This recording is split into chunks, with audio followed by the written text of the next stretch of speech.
أعوذ بالله من الشيطان الرجيم.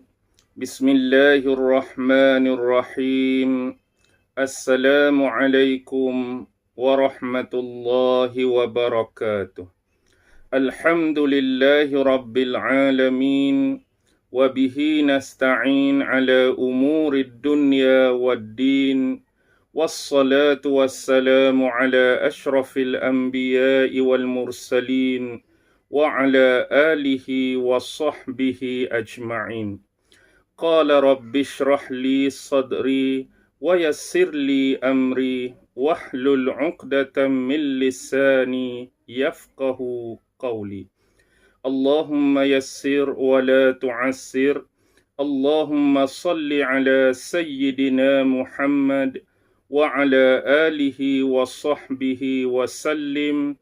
ولا حول ولا قوة إلا بالله العلي العظيم. أما بعد. Alhamdulillah, syukur kehadrat Allah Subhanahu wa Ta'ala, kerana dengan limpah kurnia, rahmat, kasih sayang dan inayah daripada Allah Subhanahu wa Ta'ala, Alhamdulillah, pada malam ini kita sekali lagi bersiaran untuk edisi yang keseterusnya.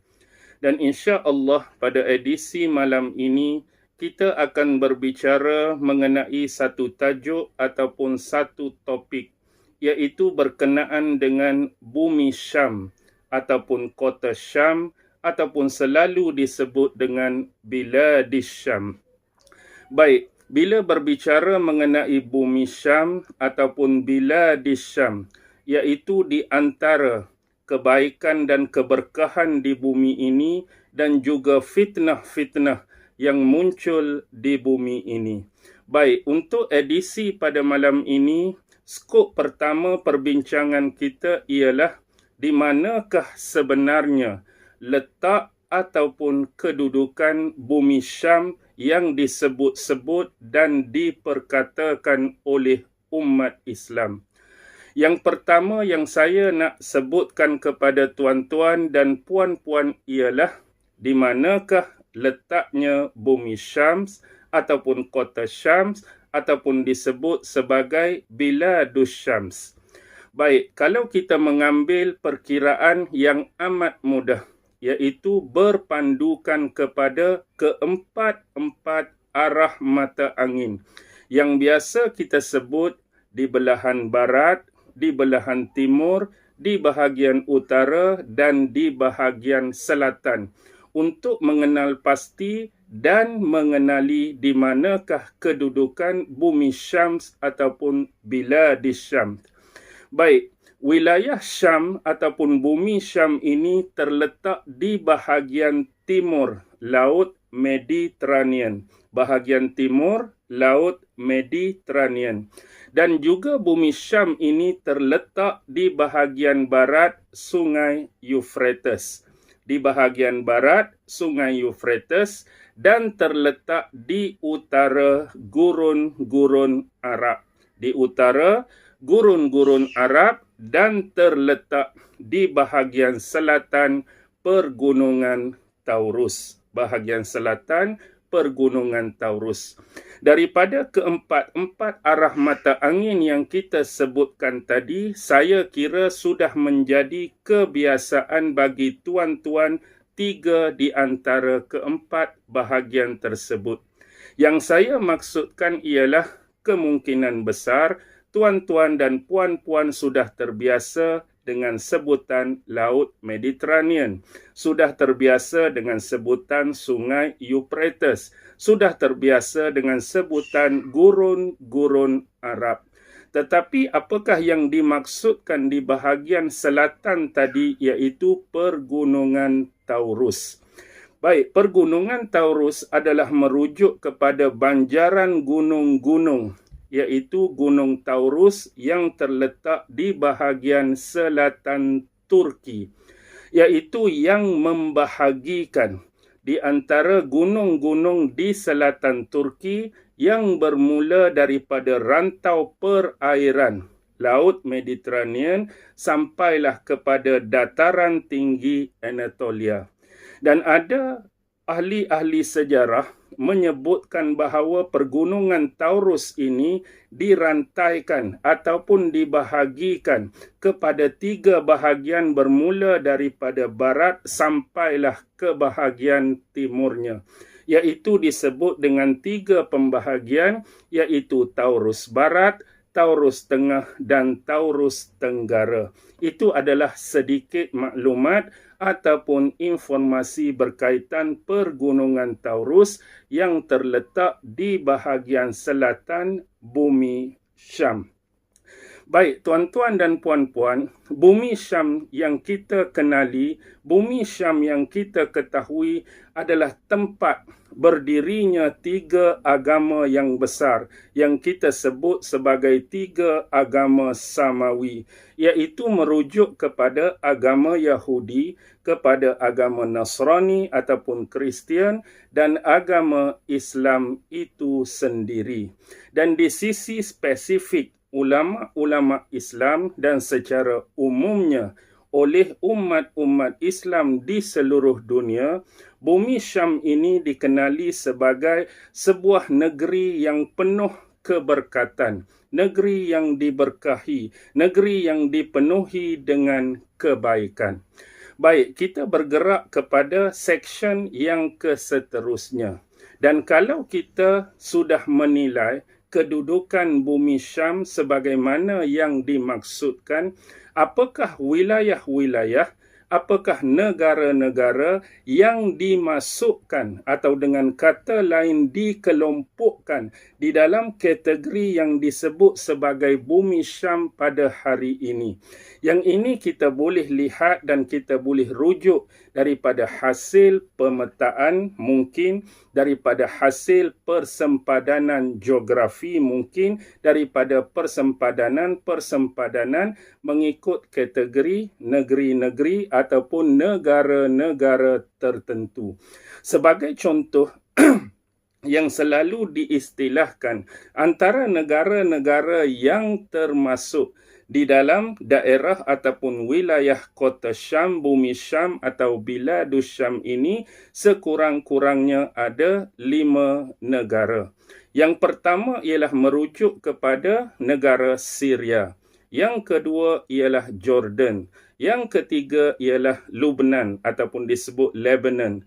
Dan yang keempat ialah Palestin. Dan yang kelima negara Israel sekarang. Sekurang-kurangnya inilah 5 negara yang dikelompokkan atau mendominasi yang disebut sebagai bumi Syam ataupun Biladus Syam hari ini. Dan bumi Syam ini telah tersurat dan juga tersirat di sebalik beberapa ayat-ayat ataupun nas-nas Al-Quran yang bercerita mengenai bumi Syam. Di samping adanya, tanpa kita menafikan, hadis-hadis daripada Rasulullah sallallahu alaihi wasallam yang juga menceritakan tentang bumi Syam. Walau bagaimanapun, kalau kita mengambil kira satu pandangan daripada salah seorang ulama besar Syam dahulu, iaitu merujuk kepada Al-Imam Al-Izz bin Abdissalam. Di dalam sebuah karyanya ataupun kitabnya yang berjudul Targhibu Ahlil Islam fi Sukna Biladis Syam. Di dalam kitab tersebut, menceritakan serta didatangkan beberapa ayat-ayat Al-Quran yang mempunyai connection ataupun mempunyai kaitan dengan apa yang kita bicarakan pada malam ini, iaitu merujuk negeri ataupun wilayah Syam. Baik, yang pertama antara ayat yang dikemukakan di dalam kitab tersebut ialah daripada surah Al-Anbiya, merujuk ayat 71 yang sama-sama tuan-tuan dan puan-puan boleh rujuk. Yang mana Allah Subhanahu wa taala berfirman, A'udzu billahi minasyaitonir rajim wa najjaynahu wa lutan ilal ardillati barakna fiha lil alamin. Ini adalah daripada surah Al-Anbiya ayat 71. wa najjainahu. Dan kalau kita merujuk kepada salah satu tafsir yang mu'tabar, iaitu daripada hasil karya Imam Abul Fida Ibnu Katsir, tafsir Al-Quranul Azim, dan kita boleh merujuk daripada tafsir tersebut apa yang diperkatakan oleh Al-Imam Ibnu Katsir berserta dengan riwayat-riwayat yang didatangkannya berkenaan dengan surah Al-Anbiya ayat 71. Baik, wa najjainahu, dan kami telah menyelamatkannya. Jadi hu di situ dhamir kembali kepada siapa? Kembali kepada salah seorang nabi dan rasulnya yang mulia, iaitu Khalilullah Nabi Ibrahim alaihi salam. Walutan, dan disebutkan oleh Allah satu nama lagi, iaitu nabi dan rasulnya, iaitu Nabi Lut alaihi salam. Yang kita tahu melalui pendekatan sejarah bahawa Nabi Allah Ibrahim adalah merupakan bapa saudara kepada Nabi Allah Lut alaihi salam, yang mana Allah telah menyelamatkan kedua-duanya ilal ardillati barakna fiha, kepada sebuah negeri ataupun sebuah daerah yang kami berkati tempat tersebut, daerah tersebut, negeri tersebut lil alamin, kepada keseluruhan manusia.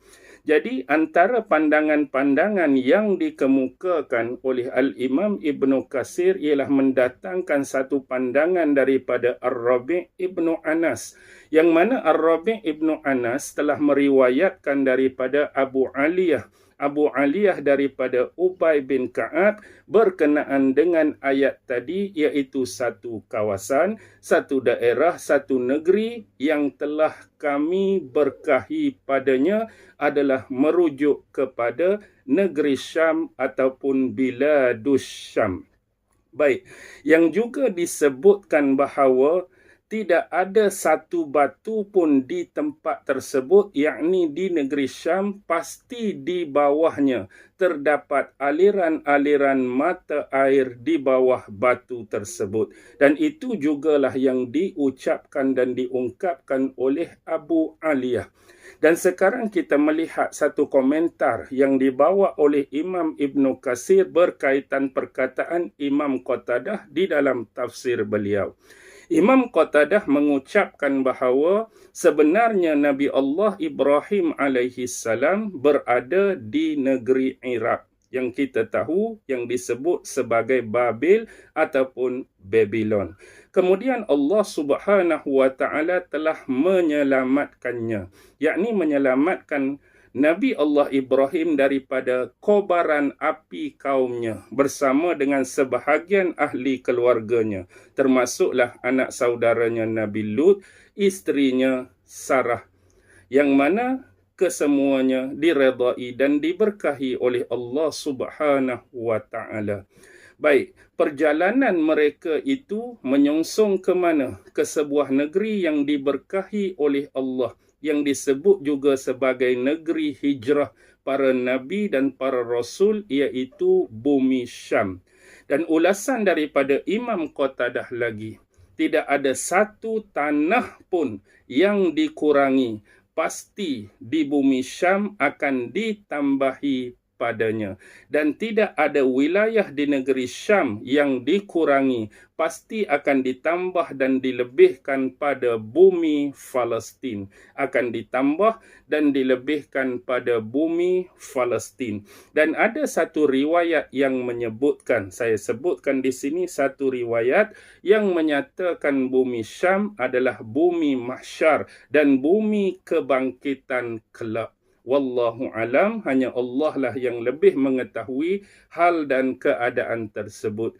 Dan kita juga tahu bahawa bumi Syam adalah bumi yang mana akan diturunkan Nabi dan Rasulnya yang bernama Isa alaihi salam pada akhir zaman kelak, yang juga kita tidak ketahui ilmu ghaib tersebut bilakah masanya yang ditentukan, diqadarkan oleh Allah untuk diturunkan Nabi Isa alaihi salam di akhir zaman kelak. Dan begitu jugalah di bumi Syam ini akan terbunuhnya Dajjal yang dilaknat oleh Allah di bumi Syam dan secara spesifiknya iaitu di kota Babul Lud. Baik, apapun berkaitan bumi Syam diterangkan di dalam surah Al-Anbiya ayat yang ke-71. Kemudian di dalam kitab tersebut juga didatangkan satu surah yang lain yang cukup terkenal dengan satu peristiwa yang ada kaitan dengan Nabi dan Rasul kita Muhammad sallallahu alaihi wasallam, iaitu surah Al-Isra ayat yang pertama.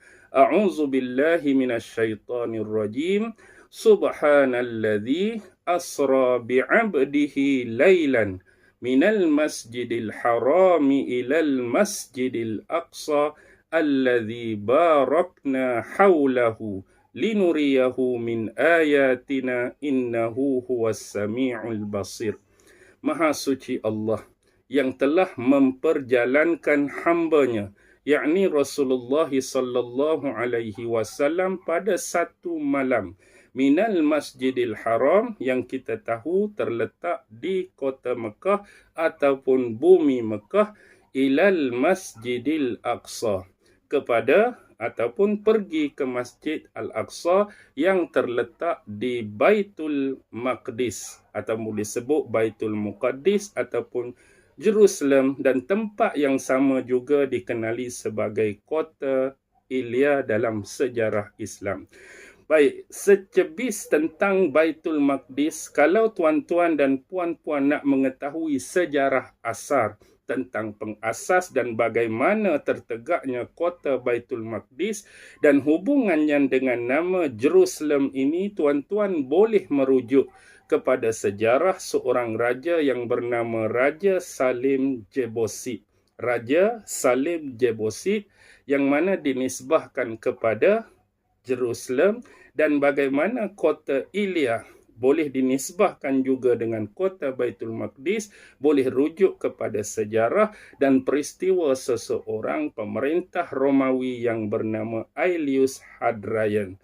Cari Aelius Hadrian, ada hubungannya dengan kenapa kota ini dinamakan sebagai kota Ilya. Itu adalah sisipan sahaja. Yang mana daripada Masjidil Aqsa ini, allazi barakna haulahu, yang kami berkahi di sekelilingnya, linuriyahu min ayatina, untuk kami menunjukkan kepada Rasul kami sebahagian daripada tanda-tanda kebesaran dan kekuasaan kami. Innahu huwas sami'ul basir. Sesungguhnya dialah Tuhan, dialah zat yang maha mendengar lagi maha melihat. Dan termasuk di dalam bumi yang diberkahi adalah bumi Syam, iaitu termasuklah bumi Syria, bumi terutusnya para nabi dan rasul-rasul Allah salawatullahi wassalamuhu alaihim ajma'in. Baik. Dan ayat yang terakhir yang saya boleh ketengahkan pada malam ini ialah merujuk kepada surah Al-A'raf ayat 137. Ayat ini agak panjang tetapi kita spesifikkan tentang apa yang boleh dikaitkan dengan bumi Syam. Tuan-tuan boleh rujuk Al-A'raf 137. A'udzubillahi minasyaitonirrajim. وَأَوْرَثْنَا الْقَوْمَ الَّذِينَ كَانُوا يُسْتَضْعَفُونَ مَشَارِقِ الْأَرْضِ وَمَغَارِبَهَا الَّتِي بَارَكْنَا فِيهَا. Yang mana Allah Subhanahu wa taala menyebut telah kami wariskan, telah kami pusakakan kepada satu kaum, iaitu kaum yang telah ditindas, merujuk kepada kaum Bani Israel, yang mana sebelum ini Allah telah menyelamatkan mereka dengan mengeluarkan mereka daripada negeri kezaliman Fir'aun dan bala tenteranya. Serta dalam Al-Quran juga menceritakan tentang bagaimana Allah telah melaknat dan menenggelamkan Fir'aun dan bala tenteranya yang mengikuti pengusiran ataupun perjalanan keluar Nabi Allah Musa alaihi salam bersama kaumnya Bani Israel. Dan ayat ini menyebutkan kami wariskan, kami pusakakan. kepada kaum-kaum yang ditindas fi masyarikil ard, iaitu di belahan timurnya. Kami wariskan bumi ini di belahan timurnya, wa magharibaha, dan bahagian sebelah baratnya, allati barakna fiha, yang kami berkati pada bumi tersebut. Dan inilah yang disebutkan oleh Al-Imam Ibnu Katsir melalui periwayatan daripada Imam Qatadah dan juga seorang tabi'in besar, iaitu Imam Hasan Al-Basri. Sebuah negeri yang dikatakan di sebelah timurnya dan di sebelah baratnya yang diberkati itu adalah merujuk kepada negeri Syam. Dan ini adalah sedikit sebanyak sebagai permulaan dan mukaddimah tentang segmen ataupun cerita kita berkaitan dengan bumi Syam ataupun Biladus Syam, antara keberkahan bumi ini dan fitnahnya. Dan insya-Allah di dalam edisi dan video yang lain kita akan berbicara mengenai komponen yang paling utama, iaitu sisi keberkahan dan sisi fitnahnya bumi Syam, insya-Allah di lain waktu dan di lain keluaran. Semoga kita semua berada di dalam jagaan dan lindungan Allah Subhanahu wa taala. Sentiasalah berdoa dan teruskan mengharap ampunan daripada Allah, dan begitu juga menjauhkan diri kita daripada musim musibah COVID-19 sekarang. Diharap semuanya mempertahankan, menjaga kekentalan dan kemantapan iman masing-masing, di samping memperbanyakkan ibadah kita, ketaatan kita, kepatuhan dan ketundukan kita kepada Allah Subhanahu wa taala. Akhir kalam, sebelum berakhir jangan lupa tekan butang like, butang share dan butang subscribe. Dan saya ucapkan selamat malam kepada semua dengan lafaz yang mulia. Assalamualaikum warahmatullahi wabarakatuh.